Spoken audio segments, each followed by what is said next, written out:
Can we just close our eyes for a moment? I want everyone to think about their dream. Okay, we're thinking. God, grant us prosperity, love, peace, and happiness, the wisdom to conquer and lead. Amen. Let me tell you briefly of my journey into what I started. Back in 2013, I graduated in BCom Economics from the University of the Free State. I was also a victim of unemployment. Went back home in the rural Eastern Cape, as you've seen on the video. I'm a rural boy. I'm a rural guy. So I was a victim of unemployment for a period of, I think, 5 months. And a lot of people, what they don't maybe understand is that I looked after my father's cattle for a period of, I think, 4 months. But you won't believe it now. I'm wearing, a blazer and all of that. But I'd carry a stick every day, chase after cows, cattle and all of that. But at that point in time, that's when I came out of my comfort zone. I started seeing the world or my community from a different perspective. Remember, I did grade 1 up until varsity in boarding school. So I never really stayed at home. I was always around the country. So, that's a nice life, Most of us are always at home, So that's what happened to me. So I was looking after these cows for a period of 5 months, stayed at home. Not that it was optional. My dad didn't want me to look after them because I'm an intellect. He regards me, I've studied and all of that. In fact, society also will say that you went to varsity, but this is what you're doing. But that was my current situation at that point in time. So I started writing about what I saw and the mistakes that I did, in varsity. In a 3-year degree, I took 5 years because I was enjoying varsity. So I'm saying also to you guys, don't enjoy varsity. Go there with a purpose because your parents sent you there to go with that purpose and come back with a degree. So I did my degree in 5 years, but I started writing all of that on a piece of paper. Started seeing what is happening around my community. There's a lady here that we started a pig project because I applied, Career 24, everywhere I was applying, but no responses. So we started a project on pig farming. There were 15 of us, but after I think 3 weeks, everyone left the project. I was the only one that was left. You know what I did? I didn't continue the project. I wrote why they left. I wrote about that, the challenges that they experienced, and the burden that they left with me.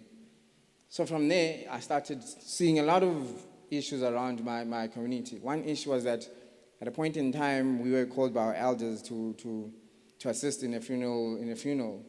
So as we went there, I saw a house, and this house had a lady that couldn't see around the yard. So it was amazing how she made her way around the yard. I think her age is around 75. She was blind. But how she made her way around the yard was through wires. Through the texture of the wire, you'd maybe know that this one leads you to somewhere. So you'd imagine the difficulties. So I started writing about that. Now, a second phase that I started doing was I started speaking about these issues. I started creating the right kind of dialogues. I started going to radio stations, to local radio stations, just asking for airtime. I remember 5 minutes was about 750. I didn't have 750, but I created platforms outside the radio station where we would share such information. Now I started applying for things such as One Day Leader, any competition that related to conversations, to leadership, applied. I'm still applying, for my degree. I haven't given up on that because my father is still giving me, that pressure that I should apply. And I'm still looking after my dad's cattle. But that's what I did. Luckily, I was fortunate enough to get correspondence from the G20. Basically, the G20 is a group of 20 nations. South Africa, your BRICS nation, South Africa is there. Your China is there. Your Russia is also there. Your G8 also, your America. First world economies is your America, your land, your England, all of them. So they invited me to come and speak about these things. Now, I needed to start getting funding. it was difficult. I couldn't get funding. But my mom took her entire salary. She's a teacher. She believed in what I wanted to do. She took her entire salary towards my trip just to go to Munich, Barcelona. And, it's an African dream for an African, to cross borders, to cross the oceans, even to fly, It was my first time, and me flying was, I flew with, I think it was Emirates. It was really fantastic. I got there, I told myself one thing. It's either I do this or I don't. My mom invested her entire salary. I don't know back home how she's supporting the family. I don't know what kind of lies she's telling my dad. So I went there, told myself that I needed to do this. Did it, participated, gave it my all. Came back, the Germans called me, and the guys from Switzerland called me. They wanted me to be in their leaders' commission. So today I'm standing in front of you from looking after cattle, from graduating a degree in economics, representing 200 nations across the world. Also. So from there, I didn't want this just to be conversations, I needed to start a vehicle that could take the youth that left me, you remember those 15 that left me? A vehicle for them to take them from point A to B. Now I needed to start my own organization called R200Y. Why? Because I believe that I can reach to 200 countries, 200 communities, 200 societies, 200 organizations that are rural in Africa. Bear in mind why I'm saying rural.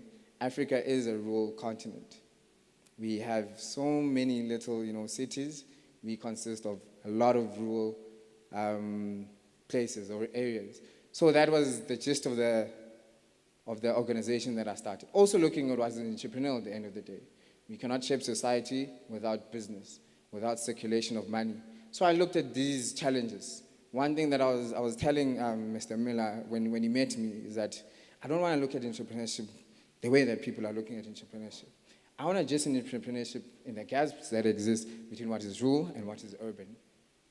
Now that is what I'm currently doing. I'm creating the kind of platforms that for you guys that can come in, move whatever sort of ideas that you want, have the dialogues and the conversations that you want, so that we start doing things, when we start doing initiatives. Because my slogan is, at the end of the day, I said to believe, empower, and lead youth communities. I'd like to thank Mr. Miller, the organization, and everyone for taking the time and patience to be here. And is Africa ready for transformation? Is Africa ready? Thank you so much.